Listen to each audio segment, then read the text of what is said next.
안녕하세요. 날마다 주께로 5월 30일 큐티 가이드입니다. 오늘 함께 보신 말씀은 사무엘하 24장 10절에서 17절까지의 말씀입니다. 이 본문은 다윗의 인구조사를 기록하고 있습니다. 이 본문은 우리를 어렵게 만드는 부분이 여러 가지 있습니다. 그 중에서도 다윗이 인구조사를 하게 된 것을 여호와께서 다윗을 격동시키사라는 24장 1절의 말씀을 주목해서 보셔야 합니다.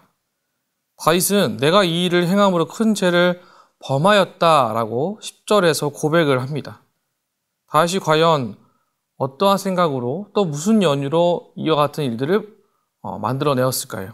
이 위기 속에서 그는 어떠한 깊은 깨달음을 얻게 되었을까요? 그리고 하나님의 계획은 무엇인지 함께 말씀을 살펴봄으로써 은혜를 나누기 원합니다.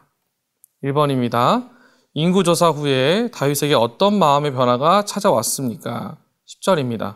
다윗이 백성을 조사한 후에 그의 마음에 자책하고 다윗이 여호와께 아뢰되 내가 이 일을 행함으로 큰 죄를 범하였나이다. 여호와여 이제 간구하옵나니 종의 죄를 사하여 주옵소서. 내가 심히 미련하게 행하였나이다 하니라. 다윗이 인구조사 후에 그의 마음에 자책하고 죄를 범한 것을 깨닫게 됩니다. 이것에 대해서 죄를 사해 주시도록 그가 기도하죠. 무엇이 다윗의 마음을 자책하고 회개하게 하였는지에 대해서는 알 수가 없습니다. 그러나 다윗의 머릿속에 자신의 판단이 미련하고 온전하지 못한 판단을 하였다 것을 스스로 시인하는 말씀을 보여주고 있습니다. 2번입니다. 하나님께서 보이신 세 가지는 무엇이며 다윗이 선택한 것은 무엇입니까? 13절입니다. 가시 다윗에게 이르러 아뢰어 이르되 왕의 땅에 7년 기근이 있을 것이니까 혹은 왕이 왕의 원수에게 쫓겨 석 달 동안 그들 앞에서 도망하실 것이니까 혹은 왕의 땅에 사흘 동안 전염병이 있을 것이니까 왕은 생각하여 보고 나를 보내신 이에게 무엇을 대답하게 하소서 하는지라.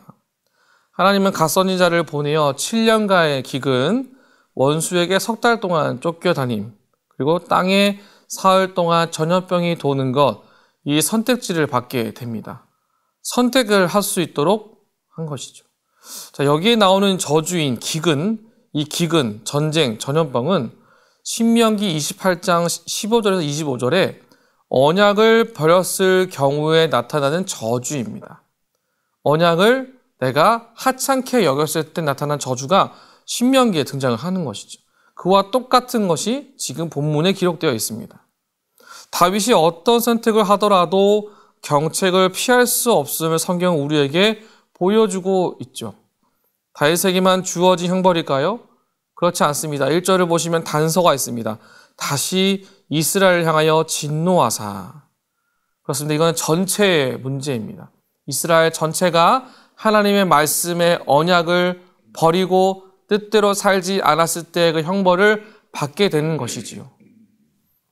3번입니다. 큰 재앙 이후에 다윗이 하나님 앞에 보인 태도는 무엇입니까? 17절입니다. 다윗이 백성을 치는 천사를 보고 곧 여호와께 아뢰어 이르되 나는 범죄하였고 악을 행하였거니와 이 양 무리는 무엇을 행하였나이까? 청하건대 주의 손으로 나와 내 아버지의 집을 치소서 하니라. 자, 이 재앙은 단순히 다윗의 죄만은 아니었음을 앞에서 보았습니다. 여호와께서 이스라엘 향하여 크게 진노하시고 그들을 치기 위하여 다윗을 격동시켰다는 것도 보았습니다. 다윗은 백성을 치는 천사를 보고 그가 무엇을 하였는가 회개하였다라는 겁니다. 자신의 전체 민족에 이와 같은 어려움이 닥쳤을 때 가장 앞선 자의 리더는 스스로의 죄된 모습을 자책하고 그것에서 낙심하여 절망 가운데 있는 것이 아니라 그곳에서 분명하게 회개하고 하나님의 뜻을 찾는 것이 필요하다는 것을 다윗은 알고 있었죠. 그래서 그가 회개하였고 백성을 위한 기도를 드렸다라고 성경은 이야기하고 있습니다. 재앙을 그치게 하신 그 하나님의 응답이 이미 우리 가운데 있지만 다윗이 기도함으로 이 사건이 시작되었다라는 것이죠. 하나님이 작정하셨다 할지라도 작정과 기도는 서로 모순된 것이 아니라 역설적인 진리로 작정을 이루시는 방법이 있다라는 겁니다. 하나님께서 계획하시고 이루시는 과정 중에 우리가 해야 할 기도가 아무런 힘이 없는 것이 아니라 그 기도를 통하여서 하나님의 일하심이 더 드러날 수 있게 된다는 것이죠. 우리가 다 알 수 없지만 주님의 일하심이 실제하고 있음을 성경의 사건을 통해서 볼 수 있어야 된다는 겁니다. 다윗의 기도, 이와 같은 회개의 기도가 우리 안에도 날마다 있어야 합니다. 4번입니다. 이스라엘에서 무려 7만 명이나 되는 백성이 죽게 된 근본적인 원인은 무엇이었습니까? 하나님의 재앙으로부터 용서받기 위해 필요한 것은 무엇인지 묵상해 봅시다.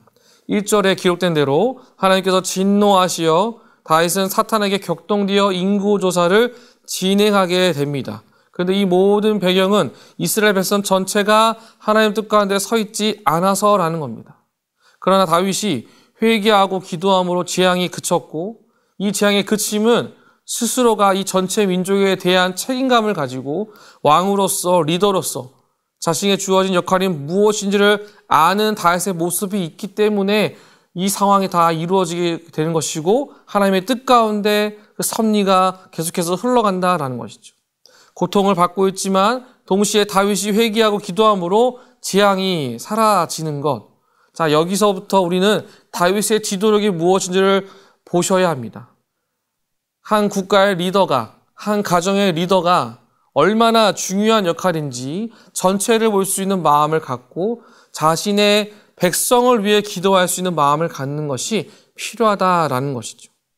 오늘 하루 말씀으로 살아가면서 우리 모두가 하나님의 택하심을 받은 자로서 부끄럽지 않은 온전한 예배자로 세워지기 위해 나와 함께한 자들을 위해 기도하는 것, 하나님의 뜻이 있지만 우리의 기도를 통해 또한 새 일을 행하신 그 주님을 바라보며 참된 지혜를 구하는 믿음의 성도가 되시기를 주님의 이름으로 축복합니다.